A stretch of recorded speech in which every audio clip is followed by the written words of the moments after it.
Hello दोस्तों, नमस्कार। स्वागत है एक बार फिर से आप सभी का अपने प्रिय चैनल पर। दोस्तों आपको बता दें जो अभी की सबसे बड़ी खबर आ रही है, जहां पाकिस्तान में सेना प्रमुख की नियुक्ति को लेकर मचा बड़ा घमासान। प्रधानमंत्री शहबाज ने नवाज शरीफ से की बात तो देशद्रोह का मुकदमा चलाने का प्रस्ताव। जी हां दोस्तों, और इसी बीच उससे भी बड़ी खबर आपको बताएंगे, जहाँ यूक्रेन के साथ जंग के बीच ही काला सागर से अपनी पनडुब्बियों को हटा रहा है रशिया। ये डर है या किसी बहुत बड़े एक्शन की तैयारी में है रूस। दोस्तों साथ ही साथ आपको बताएंगे जहां पर ब्रिटेन में शिव मंदिर पर हमले का ठीकरा मुस्लिम काउंसिल ने भारत पर फोड़ा है दोस्तों, जिसके बाद भड़क उठे हिंदू। बताएंगे दोस्तों फिर क्या हुआ, और साथ ही साथ आपको बताएंगे जहां पर सीएम योगी आदित्यनाथ जी ने अखिलेश यादव को दिया करारा जवाब दोस्तों। और साथ ही साथ आपको बताएंगे जहां पर 2 दिन के बाद हमेशा के लिए बंद हो जाएगा ये बैंक। आरबीआई का बहुत बड़ा आदेश, ग्राहक निकाल ले अपना पैसा। बताएंगे दोस्तों कौन सा बैंक बंद होने वाला है 2 दिन बाद। बहुत जरूरी खबर हो सकती है दोस्तों आपके लिए, तो आराम से बने रहेगा वीडियो के अंत तक। और अभी खबरों में आगे बढ़ने से पहले हमेशा की तरह दोस्तों, अगर आप भी अपने भारत देश को डेवलप्ड कंट्री बनते हुए देखना चाहते हैं दोस्तों, और ये मोदी जी के नेतृत्व में ही पॉसिबल और संभव है, तो इस वीडियो को भी कर दीजिए लाइक, चैनल को कर दीजिए सब्सक्राइब, बेल आइकन दबाइए, साथ ही कमेंट बॉक्स में लिख दीजिएगा जय हिंद। जी हाँ दोस्तों, तो चलते हैं पहली और सबसे बड़ी खबर की तरफ, जहां पर पाकिस्तान में सेना प्रमुख की नियुक्ति को लेकर मचा घमासान। प्रधानमंत्री शहबाज शरीफ ने नवाज शरीफ से की बात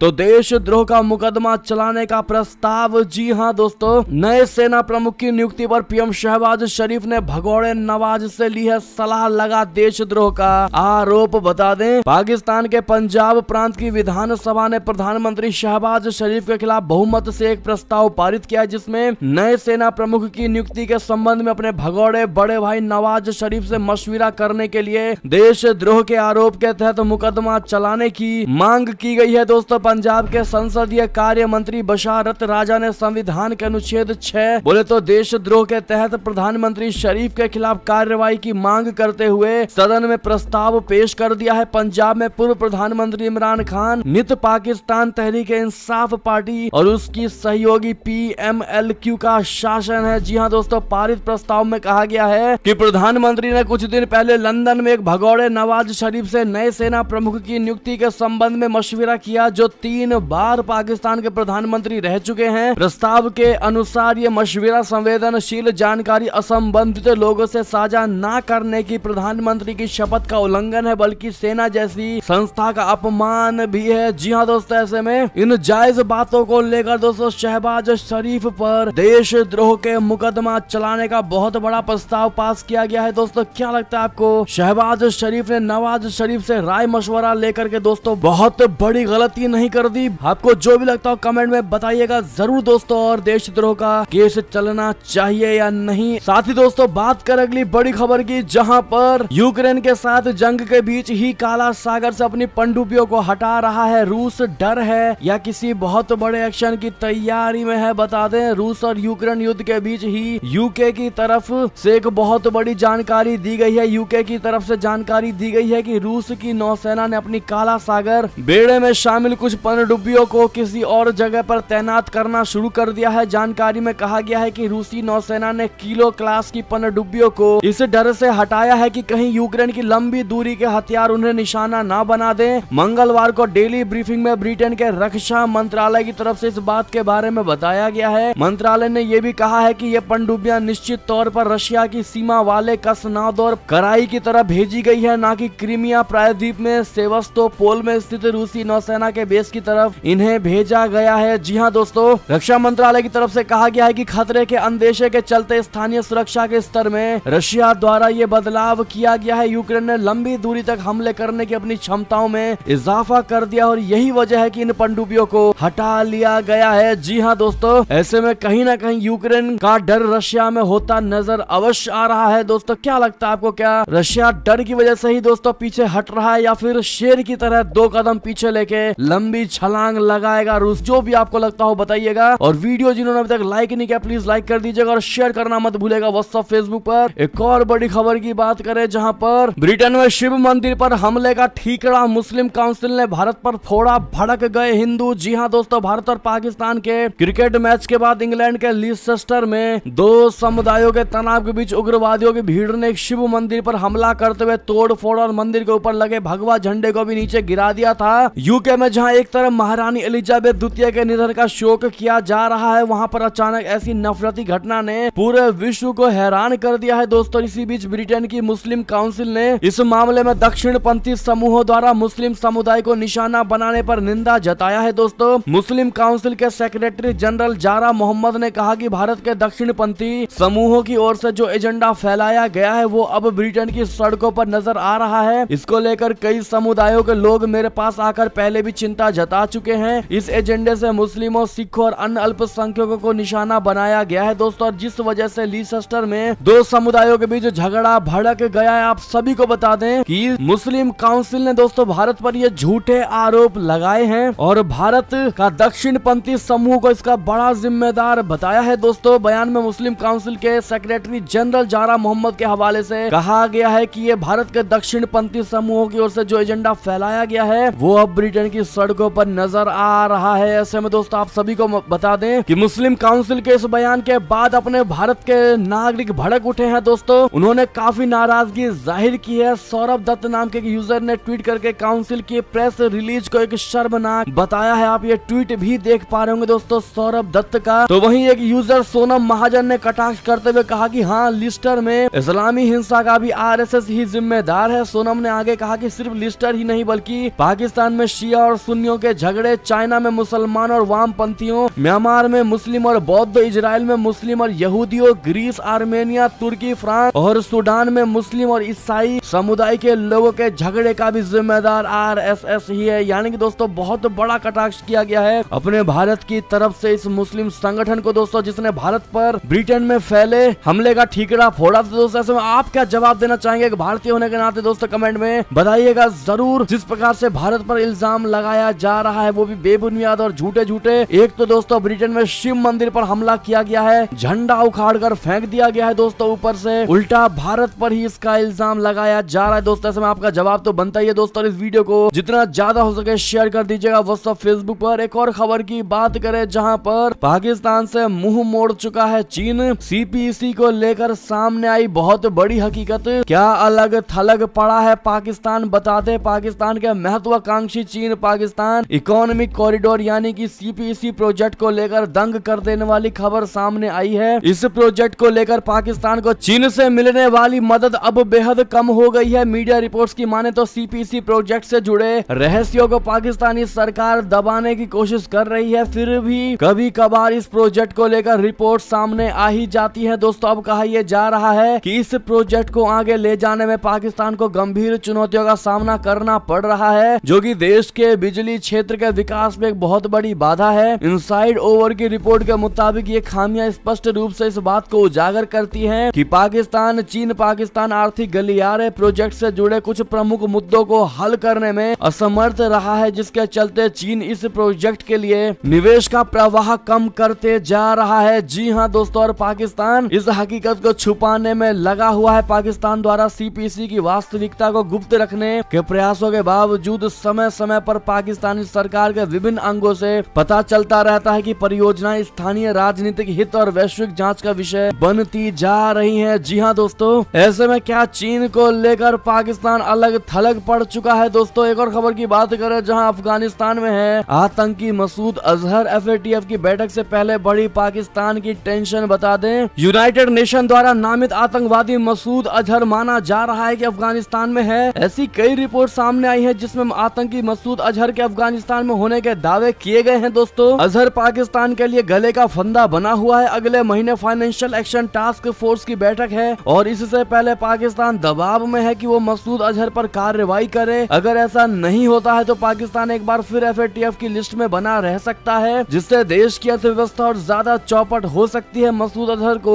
भारतीय जेल से छुड़ाने के लिए आतंकियों ने 1999 में कंधार में एक भारतीय विमान को हाईजैक कर लिया था, जिसके बाद भारत सरकार को यात्रियों की सुरक्षा को ध्यान में रखते हुए से छोड़ना पड़ा था दोस्तों। इसके बाद उसने जैश-ए-मोहम्मद आतंकी संगठन का गठन किया। आपको बता दें, इस मामले के जानकार बताते हैं कि ऐसा माना जाता है कि मसूद अजहर हाल के दिनों में काबुल में देखा गया था और पाकिस्तान सीमा से लगे पूर्वी अफगानिस्तान में स्थित कुनार और खोस्त प्रांतों में भी उससे देखा गया। जी हाँ दोस्तों, ऐसे में 18 18 से 21 अक्टूबर के दौरान पेरिस में एफएटीएफ की पूर्ण बैठक से पहले पश्चिमी शक्तियों द्वारा की गई प्रमुख मांगों में से एक मसूद अजहर के खिलाफ कार्रवाई है। पाकिस्तानी पक्ष ने इस साल 2 बार काबुल में तालिबान से संपर्क किया और एक बार जनवरी में और फिर इस महीने की शुरुआत में, और अजहर का पता लगाने और उसे हिरासत में लेने के लिए कहा था। जी हाँ दोस्तों, आपको बता दें एफएटीएफ की तरफ से बहुत बड़ा दबाव है पाकिस्तान पर। अगर एफएटीएफ में पाकिस्तान मसूद अजहर की जानकारी नहीं देता है दोस्तों, तो पाकिस्तान शायद हमेशा हमेशा के लिए ब्लैक लिस्ट किया जा सके। क्या लगता है पाकिस्तान इस मिशन में कामयाब हो पाएगा दोस्तों? एक और बड़ी खबर की बात करें, जहां भारत ने श्रीलंका को दिए $4 बिलियन मदद को लेकर हुए विवाद पर दूतावास ने किया बहुत बड़ा खुलासा। बता दें श्रीलंका को और अधिक आर्थिक मदद न देने के दावे पर कोलंबो स्थित भारतीय दूतावास ने बयान जारी किया है। भारतीय दूतावास के मुताबिक भारत ने इस वर्ष श्रीलंका को $4 बिलियन की मदद दी है। कोलंबो में भारतीय उच्चायोग के प्रवक्ता ने मंगलवार को कहा कि श्रीलंका की वर्तमान आर्थिक कठिनाइयों में तेजी से समर्थन कर रहे हैं। दूतावास ने अन्य द्विपक्षीय और बहुपक्षीय भागीदारों की भी वकालत की। दरअसल एक मीडिया रिपोर्ट में दावा किया गया था कि भारत अब श्रीलंका को और अधिक आर्थिक सहायता नहीं देगा। भारत के दूतावास ने कहा कि हमने प्रासंगिक मीडिया रिपोर्टों को देखा है। हम इस बात पर जोर देना चाहेंगे कि भारत ने श्रीलंका के लोगों के सामने आने वाली कठिनाइयों को दूर करने के लिए इस वर्ष लगभग $4 बिलियन की अभूतपूर्व द्विपक्षीय सहायता प्रदान की है। जी हाँ दोस्तों, साथ ही साथ भारत ने यह भी कह दिया है कि श्रीलंका की हर संभव मदद की जाएगी। भारतीय दूतावास ने कहा कि हमने IMF और श्रीलंका सरकार के बीच एक कर्मचारी स्तरीय समझौते के निष्कर्ष को भी नोट किया है। IMF के भीतर इसकी आगे की मंजूरी अन्य बातों के साथ श्रीलंका की ऋण स्थिरता पर निर्भर है। हम हर संभव तरीके से श्रीलंका का समर्थन करने को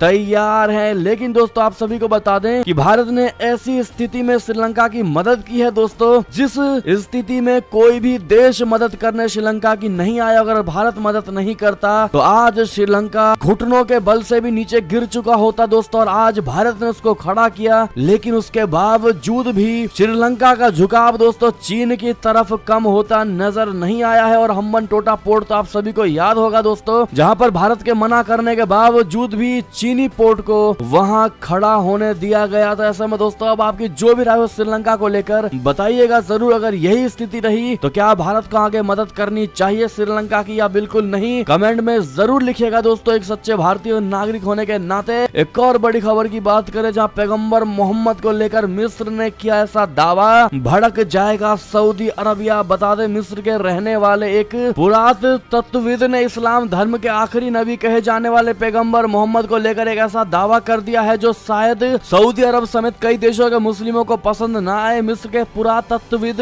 वसीम अल सीसी का दावा है कि पैगंबर मोहम्मद मूल रूप से सऊदी अरब के मक्का के नहीं बल्कि मिस्र के रहने वाले थे। जी हाँ दोस्तों, एक टीवी पर बयान देते हुए प्राचीन मिस्र की जानकारी रखने वाले पुरातत्वविद वसीम अल सीसी ने दावा करते हुए ये बात कहा है दोस्तों। ऐसे में सऊदी अरबिया का रिएक्शन आना बाकी है दोस्तों, ऐसे में मिर्ची तो अवश्य ही लगेगी। ऐसे में आपकी जो भी राय हो। एक और खबर की बात करें, जहां शिमला को बनाएंगे खालिस्तान की राजधानी। जी हां, पंजाब में 26 जनवरी को कराएंगे रेफरेंडम। आतंकी पन्नू ने किया बहुत बड़ा ऐलान। जी हां दोस्तों, खालिस्तान देश बनाने मांग करने वाले आतंकी संगठन सिख फॉर जस्टिस ने कनाडा के ओंटारियो शहर में रेफरेंडम कराया है। सिख आतंकवादी संगठन का दावा है कि इसमें 1,10,000 सिखों ने हिस्सा लिया है। सिख फॉर जस्टिस ने कहा है कि हिमाचल प्रदेश की राजधानी शिमला को खालिस्तान देश की राजधानी बनाई जाएगी। भारत के खिलाफ जहर उगलने वाले सिख फॉर जस्टिस के आतंकी गुरु पतवंत सिंह पन्नू ने ऐलान किया है कि 26 जनवरी 2023 को भारत के 74वें गणतंत्र दिवस पर पंजाब में खालिस्तान के समर्थन में रेफरेंडम शुरू करेगा। जी हां दोस्तों, पन्नू ने कहा कि कनाडा के लोगों ने शिमला को फिर से पंजाब की राजधानी बनाने के लिए वोट किया है। कनाडा में करीब 10 लाख सिख रहते हैं और इनमें बड़ी संख्या में खालिस्तान के कट्टर समर्थक हैं। जी हां दोस्तों, खालिस्तान समर्थकों को लेकर भारत और कनाडा के बीच अक्सर तनावपूर्ण संबंध रहे हैं। कनाडा की ट्रूडो सरकार ने ओंटारियो में रेफरेंडम पर रोक लगाने से इनकार कर दिया था। खालिस्तान समर्थक ज्यादातर सिख भारतीय नागरिक नहीं है और इनमें से ज्यादातर पंजाब के रहने वाले हैं। जी हाँ दोस्तों, ऐसे में इस धमकी को लेकर भारत सरकार अब क्या कदम उठाती है दोस्तों, ये देखना बाकी है। एक और खबर की बात करें, जहां पर शहबाज सरकार का खेल हुआ खत्म। पूर्व गृह मंत्री ने बिलावल भुट्टो की भी खोली पोल। बता दें पाकिस्तान के पूर्व गृह मंत्री शेख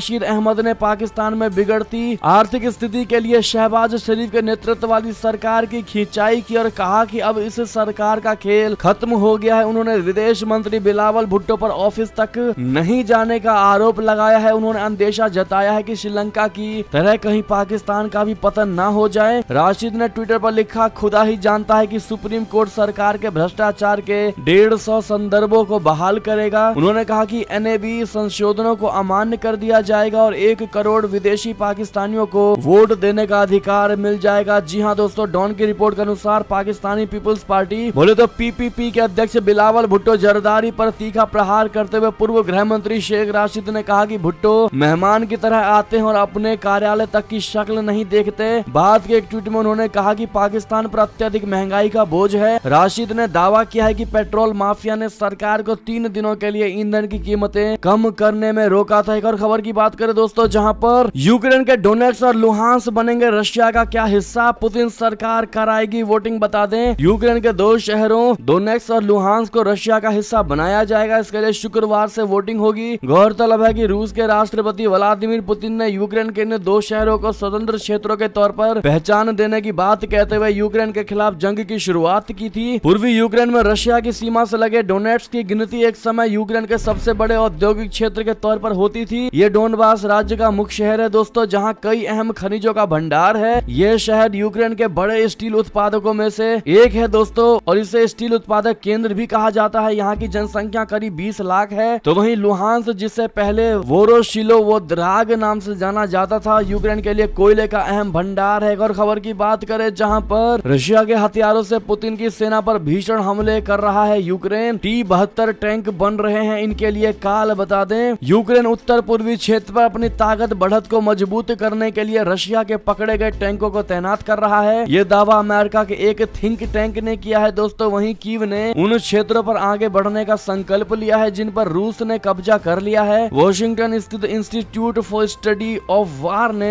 रूसी दावों के हवाले से कहा है कि यूक्रेन T-72 टैंकों का इस्तेमाल कर रहा है जिन्हें रूसी सेना ने छोड़ दिया था, और अब यूक्रेन रशिया के कब्जे वाले क्षेत्र लुहांस में आगे बढ़ने की कोशिश में है। एक और खबर की बात करें दोस्तों, जहां पर महारानी के अंतिम संस्कार में 14वीं लाइन में बैठे जो बाइडेन, जिसके बाद ट्रंप ने लिए मजे, कहा जगह ही सब कुछ है। जी हाँ दोस्तों, ब्रिटिश महारानी एलिजाबेथ द्वितीय के अंतिम संस्कार में अमेरिकी राष्ट्रपति जो बाइडेन को विंडसर कैसल में 14वीं लाइन में जगह मिली थी। इसी को लेकर डोनाल्ड ट्रंप ने जो बाइडेन पर कटाक्ष किया है। राष्ट्रपति जो बाइडेन अपनी पत्नी जिल बाइडेन के साथ महारानी एलिजाबेथ द्वितीय को श्रद्धांजलि देने के लिए लंदन पहुंचे थे। ट्रंप ने कहा कि जगह ही सब कुछ होती है। उन्होंने आरोप लगाया कि जो बाइडेन के 2 साल के कार्यकाल के दौरान अमेरिका की साख काफी ज्यादा घट चुकी है। महारानी एलिजाबेथ के अंतिम संस्कार में पूरी दुनिया से करीब 500 VVIP लोग पहुंचे थे। इनमें अमेरिका, भारत, फ्रांस जैसे देशों के राष्ट्रपतियों के अलावा कई दूसरे देशों के राजा महाराजा भी शामिल थे। महारानी एलिजाबेथ को उनके पति प्रिंस फिलिप की कब्र के पास दफनाया गया। जी हाँ दोस्तों, डोनाल्ड ट्रंप ने ट्रुथ सोशल पर लिखा कि ये वही है जो अमेरिका के साथ सिर्फ 2 छोटे वर्षों में हुआ है, कोई सम्मान नहीं। हालांकि हमारे राष्ट्रपति के लिए तीसरी दुनिया के कुछ देशों के नेताओं को जानने का अच्छा समय है। जी हाँ दोस्तों, साथ ही उन्होंने कहा कि रियल एस्टेट ही नहीं, राजनीति और जीवन में भी स्थान ही सब कुछ है। ट्रंप ने कहा कि हमारा दिल शाही परिवार, किंग चार्ल्स और पूरे परिवार के लिए दुखी है। ये ऐसा नुकसान है जो काफी गहरा जख्म दे देता है और कभी कभी आपको लगता है कि आप इसे कभी भी दूर नहीं कर पाएंगे। जी हाँ दोस्तों, ऐसे में जो बाइडेन पर जिस प्रकार से दोस्तों डोनाल्ड ट्रंप ने कटाक्ष किया है दोस्तों, क्या इनका कहना आप सही मानते हैं? कमेंट में लिखकर जरूर बताइएगा। क्या जो बाइडेन ने अमेरिका की साख को घटाया है दोस्तों? और जो बाइडेन और ट्रंप में दोस्तों सबसे अच्छी राष्ट्रपति का कार्यभार किसने संभाली है दोस्तों? बताइएगा जरूर। एक और खबर की बात करें, जहां पर भारत मिस्र के बीच रक्षा क्षेत्र में हुआ ये अहम समझौता, राजनाथ सिंह ने कहा संबंधों में आएगी गति। जी हां दोस्तों, 3 दिवसीय दौरे पर मिस्र गए रक्षा मंत्री राजनाथ सिंह ने राजधानी काहिरा में अपने समकक्ष जनरल मोहम्मद जकी के साथ व्यापक चर्चाएं की। इस दौरान दोनों नेताओं के बीच द्विपक्षीय रक्षा संबंधों को लेकर वार्ताएं हुई। दोनों की मुलाकात के दौरान भारत और मिस्र ने द्विपक्षीय रक्षा सहयोग को और आगे बढ़ाने के लिए एक समझौता ज्ञापन पर हस्ताक्षर किए। साथ ही दोनों देशों के बीच एक संयुक्त अभ्यास पर भी सहमति बनी। इस समझौते पर खुशी जताते हुए रक्षा मंत्री ने ट्वीट किया कि रक्षा सहयोग समझौता ज्ञापन पर हस्ताक्षर करने से हमारे संबंधों में नई गति आएगी और तालमेल भी बनेगा। साथ ही साथ दोस्तों बड़ी खबर आपको बता दें, जहां पर भारत के पड़ोसी देश में सेना की दरिंदगी, स्कूल पर हमला कर 6 बच्चों समेत 13 लोगों को मार डाला गया। जी हां दोस्तों, आतंकवादियों ने नहीं बल्कि खुद म्यांमार की मिलिट्री ने ये कार्य किया है। दोस्तों म्यांमार में मिलिट्री जुंटा शासकों के खिलाफ चल रहे जनता के आंदोलन से निपटने के लिए सैन्य तानाशाह लगातार क्रूर तरीके अपनाने में लगे हैं। मिलिट्री के हेलीकॉप्टरों ने बीते शुक्रवार को एक गांव और एक स्कूल में बमबारी की, जिसमें 7 बच्चों समेत 13 लोगों की मौत हो गई, तो वहीं कई लोग घायल हो गए। जान बचाने के लिए लोग भागकर जंगलों में चले गए और इस हमले के बाद से एक बार फिर म्यांमार में जनता के दमन का दौर तेज हो गया है। दोस्तों ऐसे में मिलिट्री ऐसा कार्य कर सकती है दोस्तों, आतंकवादियों से भी बढ़कर आतंकवादी बनती नजर आ रही है म्यांमार की सेना। आप क्या कहना चाहेंगे दोस्तों इस दरिंदगी को लेकर? कमेंट में जरूर बताइएगा। चलते एक और बड़ी खबर की तरफ, जहां पर विधानसभा में मचा हंगामा। अखिलेश ने कहा झोला छाप की तरह उप मुख्यमंत्री भी छापा मार मंत्री, जिसके बाद सीएम योगी जी ने दिया जवाब। बता दें, प्रदेश में बिगड़ी चिकित्सा एवं स्वास्थ्य सेवाओं का आरोप लगाते हुए समाजवादी पार्टी और राष्ट्रीय लोक दल ने मंगलवार को विधानसभा में जमकर हंगामा किया। नेता प्रतिपक्ष अखिलेश यादव ने सरकार पर गरीबों को उचित इलाज और चिकित्सा सुविधाएं न देने का आरोप लगाया। यादव ने आरोप लगाया कि प्रदेश में लोगों को इलाज नहीं मिलने के कारण मानव अधिकार आयोग को सरकार से जवाब तलब करना पड़ रहा है, जबकि भाजपा डबल इंजन सरकार में विश्व में सबसे बेहतरीन कार्य यूपी में होने का दावा करती है। प्रश्नकाल की शुरुआत में सपा और रालोद के सदस्यों ने वेल में आकर नारेबाजी की, तो वहीं सरकार के जवाब में असंतुष्ट होने पर सदन का बहिर्गमन किया गया। अखिलेश यादव ने कहा कि झोला छाप डॉक्टर की तरह उप मुख्यमंत्री भी छापामार मंत्री हो गए हैं। उन्होंने कहा कि जैसे झोला छाप डॉक्टर की कोई मान्यता नहीं है, ऐसे ही उप मुख्यमंत्री की भी कोई मान्यता नहीं है। उप मुख्यमंत्री की ओर से इतनी छापेमारी की गई, वो खुद शर्मिंदा भी हुए, लेकिन उसका अस्पतालों की व्यवस्था पर कोई असर नहीं हुआ। उन्होंने चुटकी लेते हुए कि इनके उप मुख्यमंत्री बनने से 2 मंत्री बेरोजगार हो गए, चिकित्सा विभाग में तबादले हो गए, मंत्री को पता नहीं चला। उन्होंने कहा कि लगता है कि नेता सदन उप मुख्यमंत्री को बजट नहीं दे रहे हैं। जिसके बाद दोस्तों योगी आदित्यनाथ जी ने जमकर समाजवादी के मुखिया अखिलेश यादव पर निशाना साधा। दोस्तों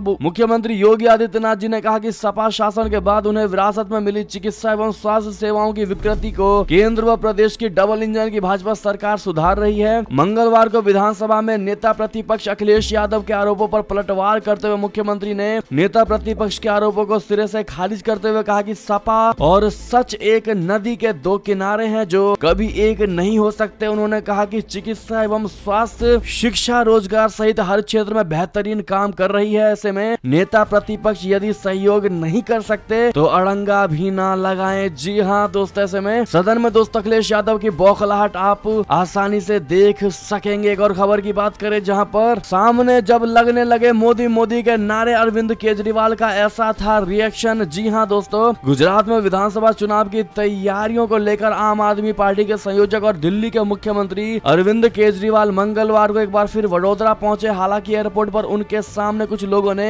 मोदी मोदी के नारे लगाने शुरू कर दिए। जवाब में आम आदमी पार्टी के कार्यकर्ताओं ने केजरीवाल केजरीवाल के भी नारे लगाए। इस दौरान दिल्ली के सीएम बेहद सहज दिखकर मुस्कुराते हुए आगे बढ़ गए। बाद में उन्होंने कहा कि भाजपा को इस बार गुजरात में बहुत तकलीफ होने वाली है, इसलिए उनके सामने नारे लगवाए जा रहे हैं। जी हाँ दोस्तों, ऐसे में जिस प्रकार से दोस्तों गुजरात की जनता केजरीवाल को बता रही है कि कोशिश पूरी कर लो, आएंगे तो मोदी जी ही, ऐसे में दोस्तों गुजरात की जनता क्या सही सोच रही है बताइएगा जरूर आप लोग। एक और खबर की बात करें, जहां पर 2 दिन के बाद हमेशा के लिए बंद हो जाएगा ये बैंक। आरबीआई का आदेश, ग्राहक निकाल ले अपना पैसा। बता दें 2 दिन बाद देश के एक और कॉर्पोरेटिव बैंक पर ताला लटक जाएगा। रिजर्व बैंक ऑफ इंडिया बोले तो आरबीआई ने पुणे के रूपी सहकारी बैंक को बंद करने का आदेश दे दिया है। 22 सितंबर से इस बैंक की बैंकिंग सेवाएं बंद हो जाएंगी। अगर आपका इस बैंक में अकाउंट है तो उसमें जमा पैसे को तुरंत निकाल लीजिए, वरना 22 सितंबर के बाद आप अपने खाते से निकासी नहीं कर पाएंगे। रिजर्व बैंक के दिशा निर्देशों को पालन न करने की वजह से रूपी सहकारी बैंक पर ताला लगने वाला है। दोस्तों रिजर्व बैंक ने अगस्त में पुणे स्थित रूपी सहकारी बैंक लिमिटेड का लाइसेंस रद्द करने का फैसला किया था। दोस्तों